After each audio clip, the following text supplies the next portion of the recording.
La bendición de Dios en medio de la dificultad. ¿Sabe que cuando nosotros estamos pasando por tiempos difíciles, nos parece que como que no estamos siendo bendecidos, que como que Dios no está ahí, como que cuestionamos y decimos qué está pasando con nosotros? No siento que Dios esté fluyendo en mi vida como en otros tiempos. Nos cuesta definitivamente creer y asimilar que la buena mano de Dios está con nosotros, aunque estemos pasando tiempos de escasez, de necesidad, aunque estemos pasando por momentos emocionales difíciles. Y en primer lugar, ¿sabe por qué ocurre eso? Porque nosotros hemos reducido la bendición de Dios a cómo van nuestras finanzas, a cómo está nuestra situación emocional, a cómo estamos nosotros, digamos, sintiéndonos en la vida. Pero la bendición de Dios, si bien es cierto que se materializa en eso, también tenemos que entender que la bendición de Dios es mucho más que lo material, que lo tangible, que la bendición de Dios también la podemos entender como vivir esos tiempos de consuelo, de fortaleza en medio de la debilidad, en medio del dolor, en medio de la crisis. Que la paz que Dios nos da, que es el gozo que podemos sentir aunque nuestro corazón esté de luto. Amén, mis hermanos. Es que en medio de la dificultad somos bendecidos porque tenemos el pan en la mesa. Tal vez no el manjar de otras épocas, pero sí tenemos comida en la mesa, y eso es importante, y eso debemos nosotros de celebrarlo y de ser agradecidos.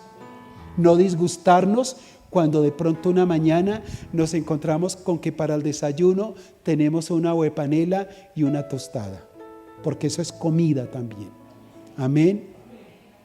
Y yo debo decirle, Señor, gracias. Porque ayer estuve en manteles, estuve comiéndome algo que superó mis expectativas.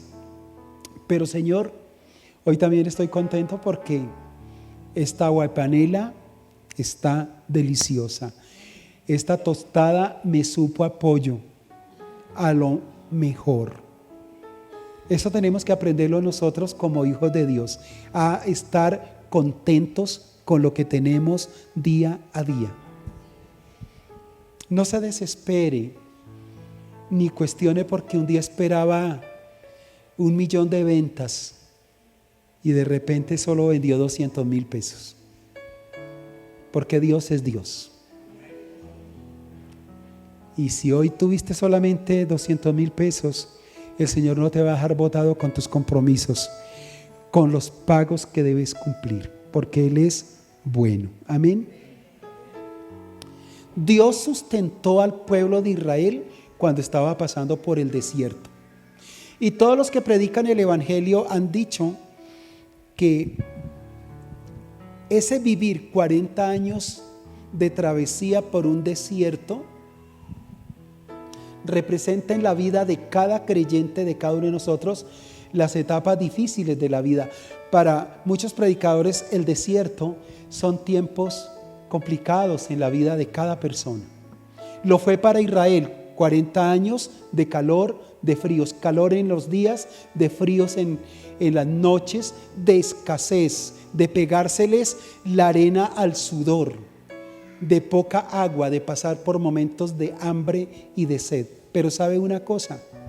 Que la Biblia nos relata que en esos 40 años el Señor Dios nunca les faltó. Por eso podemos decir asertivamente, ciertamente, de que efectivamente Dios bendice en medio de la dificultad. En medio de tus desiertos, el Señor Dios de los cielos ha estado ahí.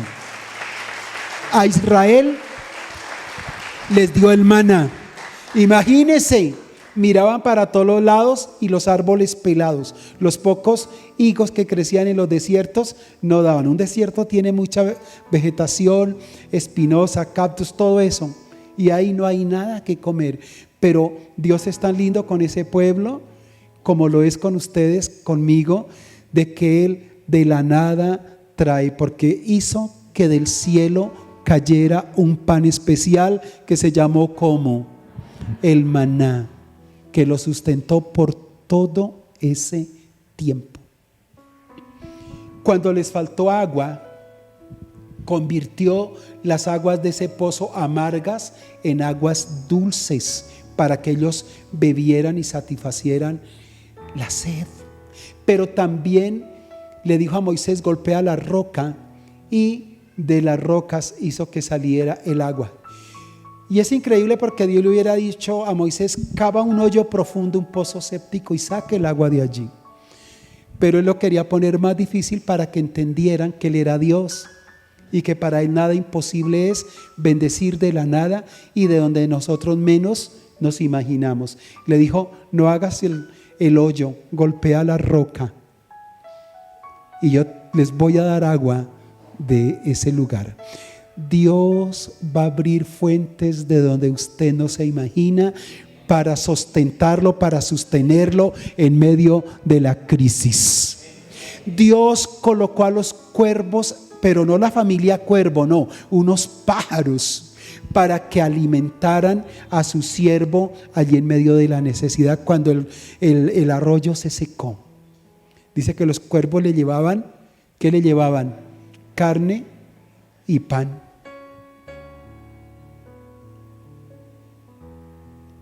A los israelitas durante 40 años, usted imagínese, 40 años en un desierto.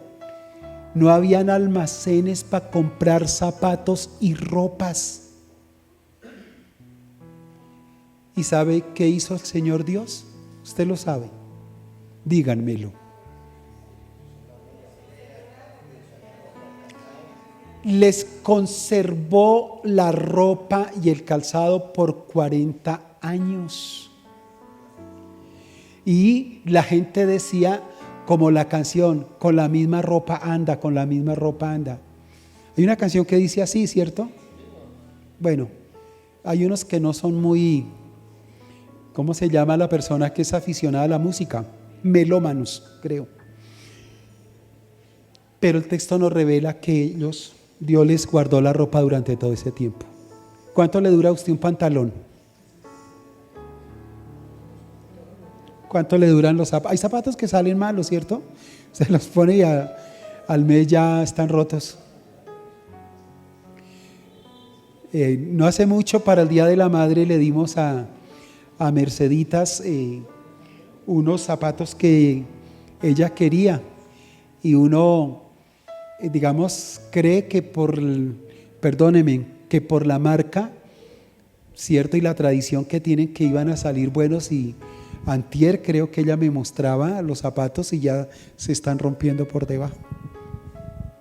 Pero 40 años les duró las sandalias a todos estos que estaban pasando por un momento de dificultad.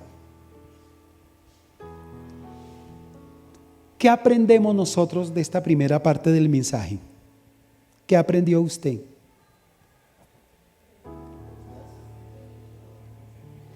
¿Con qué se va para la casa si la predicación se termina acá? Que el Señor Dios nunca dejará de bendecirnos, aún en medio de las dificultades. Él nos bendice. Él se comprometió con nosotros, se empeñó su palabra y lo va a hacer. Pero no solamente en el desierto. Resulta que cuando ellos fueron llevados cautivos a Babilonia por su rebeldía, pues obviamente el que hubieran sido exiliados por este gran imperio era una forma como Dios los estaba reprendiendo. Dios estaba haciendo un juicio le estaba haciendo un juicio a su pueblo por rebeldes, y permitió que estuvieran 70 años allí, lejos de su patria, en unas condiciones de esclavitud también. Pero aún estando allí, el Señor tampoco les faltó en nada. Y durante ese proceso, ellos aprendieron. Si usted estudia la historia del pueblo de Israel, ha sido un pueblo sufriente, siempre. Pero en todo ello, son escenarios que Dios les permitió para que ellos aprendieran a depender de Él y a conocerle. El desierto, la prueba de dificultad, no es otra cosa que momentos que Dios nos permite vivir porque quiere enseñarnos algo y quiere mostrarse tal cual es. Él quiere revelarse a su vida y a mi vida, que Él es nuestro proveedor, que Él es el que nos sostiene, que Él es el que nos sustenta, y Él nos está formando para que demos la talla y el nivel en el que Él nos quiere tener en esta vida para cumplir el propósito de vida. ¿Estamos claros, mis hermanos? Entonces Israel pasó allí y por esos 70 años Dios los sostuvo. Pero después de 70 años el Señor, cumpliendo una palabra profética, regresaron nuevamente a su tierra. Y esto a ellos les permitió también conocer que el Señor Dios estaba con ellos. Porque la pasaron mal cuando estuvieron allá, pero cuando regresaron a su tierra también la estaban pasando mal. Y uno dice, oiga, pero el Señor como que no les quitaba el acelerador, ¿cierto? Como que el Señor se deleitaba en esta parte. Y yo quiero decirles que no, que el Señor disciplina y a Él le duele su corazón muchas veces lo que nosotros tenemos que pasar como parte de su disciplina, y muchas veces porque no hemos aprendido la lección. La prueba y el desierto durará el tiempo en que usted dure para asimilar las lecciones que Dios tiene para cada uno de nosotros. ¿Estamos claros? Ahora, ¿por qué el pueblo que regresó de la cautividad la estaba pasando mal? Hay varias razones. Y la primera es porque los judíos venían de un periodo de cautiverio, venían para rehacer sus vidas, es decir, venían con muy poco, solamente venían con un sueño, una esperanza y unos anhelos de levantarse de las cenizas. Esa es la primera razón por la cual estaban pasando mal. Una cosa es que usted tenga un capital para empezar un nuevo proyecto de vida después de un fracaso. Y otra cosa es que usted venga solamente con el deseo, con el sueño y el propósito de crear algo, pero que no tiene el recurso. Anoche escuchaba una entrevista que le hicieron a David Murcia. ¿Recuerdan a David Murcia? ¿Cierto? El que inventó DMG, esa pirámide. Y él decía, la plata que yo tenía se la robaron. No quedó nada, no sé cómo quedó todo ese emporio que se construyó. Dice, pero yo lo único que le pido al gobierno y a la justicia es que me saque, porque yo ya purgué una condena de 15 años en Estados Unidos. Y yo estoy esperando la oportunidad. No necesito nada más que mi libertad para empezar a crear nuevos recursos, porque yo quiero ayudar a toda esa gente que se quedó sin nada. Y él decía, yo no quiero sino eso. Y él, el día que salga de la cárcel, sale sin un peso, pero sale con una determinación, y es volver a reconstruir algo que él tenía. Y así era el pueblo de Israel, vino sin nada a levantarse nuevamente de las cenizas. Lo segundo es que había un problema. Ellos regresaron, y cuando ya empezaron a crecer económicamente en medio de la dificultad, porque eso hay que decirlo, el pueblo de Israel en medio de la dificultad ha florecido poderosamente porque tienen la bendición de Dios. Y a donde han ido, aún en juicio, aún en desierto, el Señor Dios los ha levantado y los ha prosperado. Eso lo hemos dicho acá muchas veces. Ha habido varias diásporas de judíos, y en todo momento, en las naciones donde se establecieron, llegaron con una mano adelante y otra atrás. Esto para decir que llegaron sin nada y empezaron a trabajar allí. Dios los prosperó y bendijo y prosperó a esas naciones a donde llegaron, porque son personas que tienen la bendición de Dios, tiene el sello de la bendición de Dios. Y usted es también una persona que tiene el sello de la bendición de Dios. A donde usted llegue y se siente, se posicione, Dios te va a bendecir y va a bendecir a las personas que están en tu entorno, con las personas que te relacionas. Es increíble, y esto lo digo con humildad, no lo digo con orgullo, pero nosotros nos hemos dado cuenta de algo muy especial. Cuando nosotros llegamos a algún lugar, a un restaurante, a un negocio, y de pronto está como un poquito así solo con 1 o 2 clientes, cuando nosotros nos levantamos de la mesa, el salón está lleno de clientes. Y hay gente que a nosotros nos lo ha dicho. Dice: vecino, no se vayan, esto es una bendición. Y damos gracias a Dios por eso, porque nosotros somos bendiciones andantes.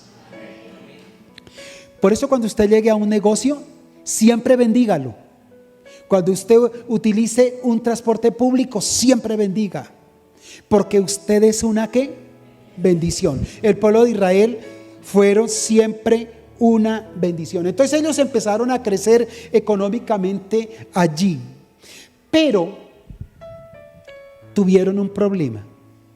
Antes de decirle cuál es el problema, quiero decirle que en ese tiempo, cuando ellos regresan del cautiverio para empezar a restaurar su nación, a restaurar el templo, la liturgia, a restaurar su identidad nacional, Dios levantó a 2 profetas para que animaran al pueblo a esa gigantesca tarea. Levantó a Zacarías y levantó al profeta Ageo con esos 2 mensajes. Uno, en el caso de Ageo, animarlos a que reconstruyeran la casa de Dios, a que se motivaran a tener un lugar de culto para adorar al Señor. Y a Zacarías, el Señor Dios también lo usó con un propósito específico, y era para animarlos, para motivarlos a volverse a Dios de todo corazón. Y entonces Ageo, con esas ganas de impulsarlos, de motivarlos a que edificaran casa para él, les dice el siguiente mensaje que está en el libro del profeta Ageo. Vaya usted conmigo al libro del profeta Ageo. Hay una página atrás. Yo le voy a leer rápidamente. Dice: en el año 2 del rey Darío, en el mes 6, en el primer día del mes, vino palabra de Jehová por medio del profeta Ageo a Zorobabel, hijo de Salatiel, gobernante de Judá, y a Josué, hijo de Josadac, sumo sacerdote, diciendo: así ha dicho Jehová, Dios de los ejércitos, diciendo: este pueblo dice, no ha llegado aún el tiempo de que la casa de Jehová sea reedificada. Entonces vino palabra de Jehová por medio del profeta Ageo diciendo, para que ustedes entiendan, los retornados estaban diciendo cuando se establecieron en la tierra de Judá, dice: mire, todavía no es tiempo de que nosotros reedifiquemos la casa del Señor. Eso da espera, eso no es importante, después lo hacemos. Eso era lo que ellos pensaban. Y por eso Dios levanta al profeta Ageo para que los confronte y les dice, verso 3, entonces vino palabra de Jehová por medio del profeta Ageo diciendo: es para vosotros tiempo, para vosotros de habitar en vuestras casas artesonadas, y esta casa está desierta, pues así ha dicho Jehová, Dios de los ejércitos, meditad bien sobre estos caminos. Voy a parar acá un poquito. El pueblo estaba diciendo, mire, esperemos, la casa del Señor da espera. Y ellos, ¿qué empezaron a hacer? A edificar sus propias casas. Pero no era cualquier casa. Se dedicaron a hacer quintas, mansiones con piscina, con wifi y con todas las de la ley. Empezaron a vivir en lujo porque el Señor Dios los empezó a bendecir y a prosperar. Y se habían olvidado ¿de qué? De lo más importante. Se habían olvidado de Dios, se habían olvidado de la casa del Señor. Ahora el Señor les dice, por eso que ustedes han hecho, mediten bien. Miren bien lo que ustedes están haciendo. Es bien que ustedes vivan en casas lujosas mientras mi casa está desierta. Es lo que el Señor les está diciendo. Y les dice, como consecuencia de ese abandono, como consecuencia de no haber pensado primero en mí y luego en ustedes, dice, verso 6, sembráis mucho y recogéis poco, coméis y no os saciáis, bebéis y no quedáis satisfechos, os vestís y no os calentáis, y el que trabaja a jornal recibe un jornal en saco roto. Por tanto, así ha dicho Jehová de los ejércitos: meditad sobre vuestros caminos, subid al monte y traed madera y reedificad la casa, y pondré en ella mi voluntad y seré glorificado, ha dicho Jehová. Buscáis mucho y halláis poco, y encerráis en casa y yo lo dispersaré en un soplo. ¿Por qué? Dice Jehová de los ejércitos: por cuanto mi casa está desierta y cada uno de vosotros corre a su propia casa. Por eso se detuvo de los cielos sobre vosotros la lluvia, y la tierra detuvo sus frutos.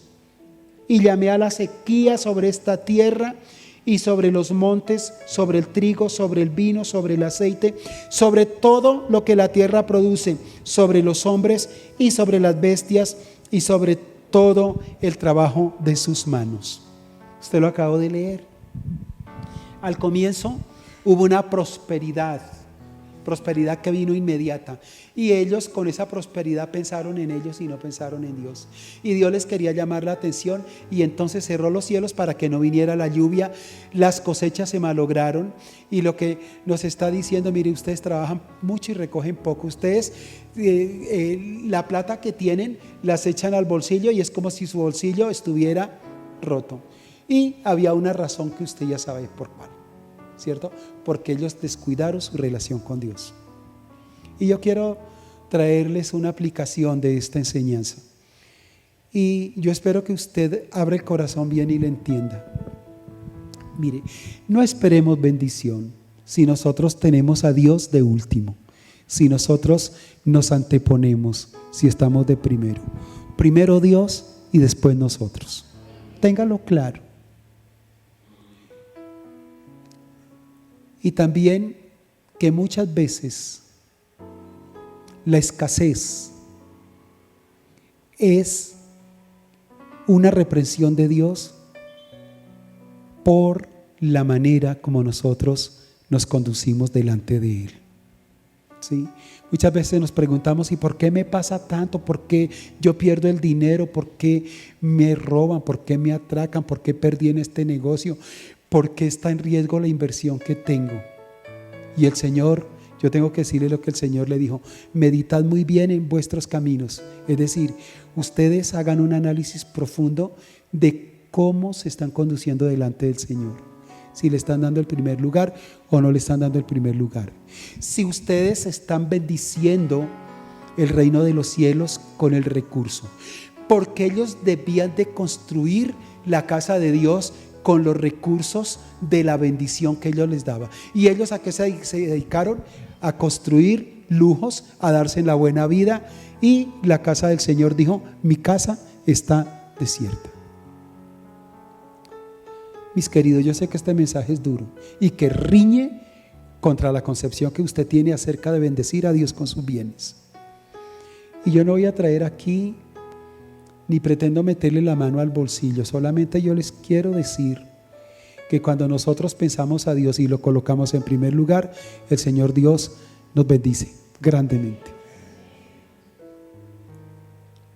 Yo no quiero que usted haga lo que nosotros hacemos. O lo que voy a decir no lo digo por lo que nosotros hacemos. Pero con mi esposa, cuando nosotros recibimos los sueldos, lo primero que hacemos es apartar lo que le corresponde a Dios. Y damos más de lo que a Dios le corresponde. Sobre todo esa disciplina me la enseñó mi esposa. Si obedeciendo la palabra del Señor, de nuestras ganancias teníamos que dar, por decir 500,000 pesos, colocamos 100,000 más en el sobre. No para que Dios nos bendiga. Es una cuestión entre Él y yo. No me pregunten la razón, pero el Señor nos llevó allá y quisiéramos dar mucho más, porque entendemos la dinámica del reino de los cielos. Y mis hermanos queridos, Dios nunca nos ha faltado. El Señor Dios siempre nos ha provisto. Y Dios ha sido totalmente fiel. Pero ¿sabe qué es lo más tremendo? Que yo encuentro que Él bendice a nuestros hijos. Y sé que mi generación, sé que mis nietos van a ser bendecidos, que va a ser gente de avanzada, porque Él dice: yo honro a los que me honran. Y eso, mira, mis queridos, yo no sé si usted puede hacer eso que yo le estoy diciendo, que finalmente era algo que Dios le estaba pidiendo al pueblo. Piensen en mi casa, construyen, edifiquen, reconstruyan el altar. Claro, no es suficiente que yo bendiga a Dios con el recurso que Él me da. Reedificar la nación era establecer un culto, un altar que estaba deshecho. No esperemos bendición, le dijo Dios al pueblo, si ni siquiera hay un altar para que ustedes me adoren. Es decir, ni siquiera ustedes me adoran y me bendicen como debe ser. Yo les voy a hablar con mi corazón a todos ustedes y les digo: mire, denle en el primer lugar a Dios. Que Dios esté en su mente y en sus corazones. Que a la hora de usted trabajar, de construir, de levantar, de toda su vida, día a día, esté en honrarlo a Él, en conocerlo a Él a través de su palabra, en establecer tiempos de devoción y comunión con Él. Y después ustedes me cuentan si Dios no empieza a cambiar y a transformar la vida de ustedes. No dijeron amén porque lo están digiriendo. No, tenían que decirlo, mis hermanos. Es que yo sé que ustedes están allá procesando, porque yo sé que Dios les está hablando a ustedes. Alguien podría decir: pero es que yo estoy bendecido sin ponerme a orar tanto. Y yo estoy bendecido y no tengo que hacer esfuerzo económico.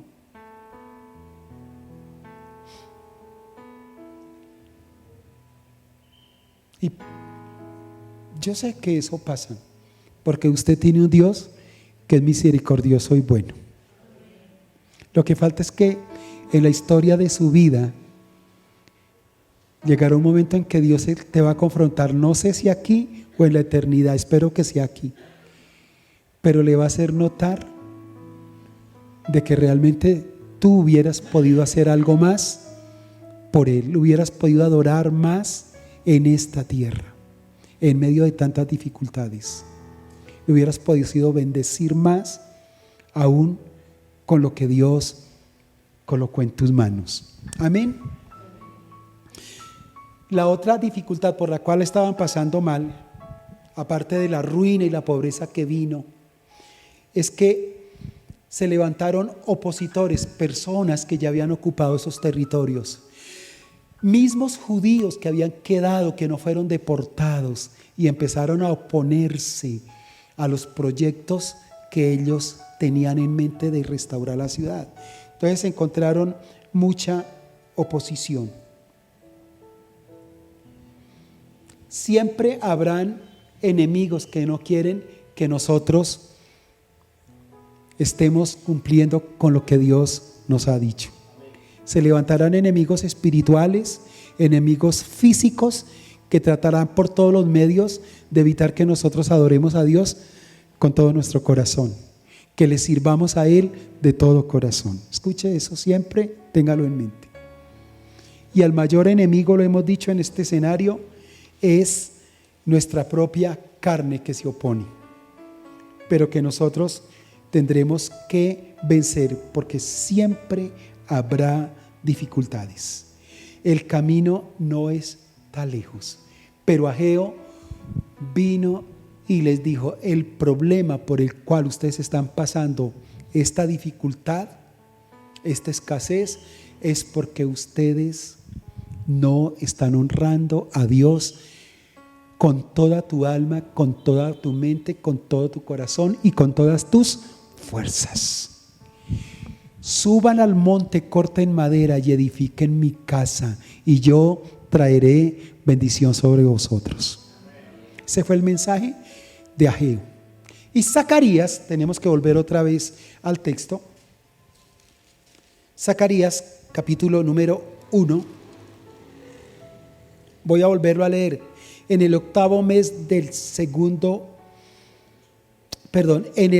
en el 8º mes del año segundo del rey Darío, vino palabra de Jehová al profeta Zacarías, hijo de Berequías, hijo de Ido, diciendo: se enojó Jehová en gran manera contra vuestros padres.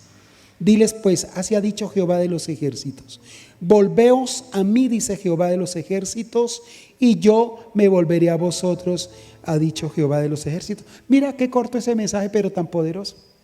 Vuélvanse a mí. Es necesario que ustedes se vuelvan a mí, y yo traeré todas las bendiciones prometidas. Cumpliré en vosotros todas las promesas. Para entender un poquito, miremos 3 nombres que están en el verso número 1.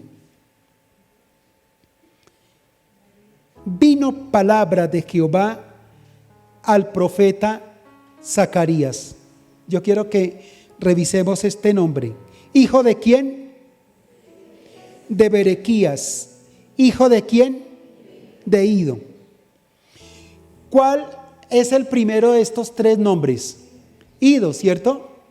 Porque aquí nos están dando una genealogía. La genealogía del profeta Zacarías. ¿Zacarías es hijo de quién? De Berequías. ¿Y Berequías es hijo de quién? De Ido. En estos 3 nombres se condensa un poderoso mensaje del profeta Jeremías que venía de parte de Dios para el pueblo. Recordemos que los nombres judíos siempre quieren decir algo, significan algo que Dios quiere transmitirle a su pueblo, al pueblo de Israel y a nosotros por extensión espiritual, obviamente. Entendamos. ¿Quién es el primero de ellos? Ido. ¿Sabe qué significa eso? Ese nombre, el nombre Ido no quiere decir que se fue para no volver. No, significa Dios cumplirá. ¿Qué significa el nombre Ido? Dios cumplirá. Mire, eso grábeselo. Ido significa Dios que cumplirá. Cuando la gente pronunciaba el nombre de Ido, ¿qué estaban diciendo? Dios cumplirá. Y esto ya de por sí era un mensaje poderoso para el pueblo de Israel. Aunque ustedes estén en dificultad, no se preocupen porque ¿qué? Dios cumplirá. ¿Cumplirá qué? Sus promesas. ¿Cuál es el otro nombre? El que sigue. Berequías.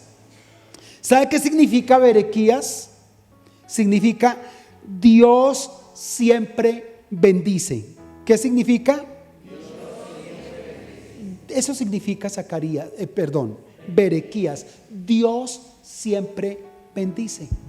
En el nombre, cuando alguien llamaba Berequías, ven, ¿qué estaba recordándole ese nombre? Dios siempre bendice. Lo que hemos venido hablando, Dios siempre bendice en medio de la necesidad, en medio de la dificultad, en medio de la problemática, en todo momento Dios se ha determinado para bendecirnos a cada uno de nosotros como su pueblo. Eso sí, tengámoslo bien presente. Entonces, ¿qué significa Ido? Dios cumplirá. ¿Dios cumplirá qué? sus promesas. ¿Qué significa el nombre Berequías? Dios que siempre bendice.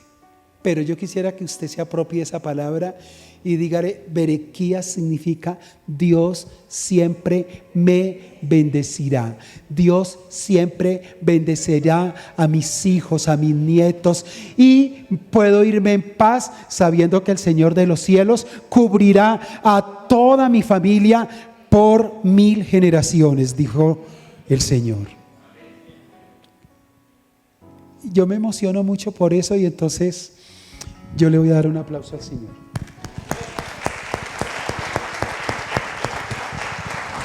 Qué alegría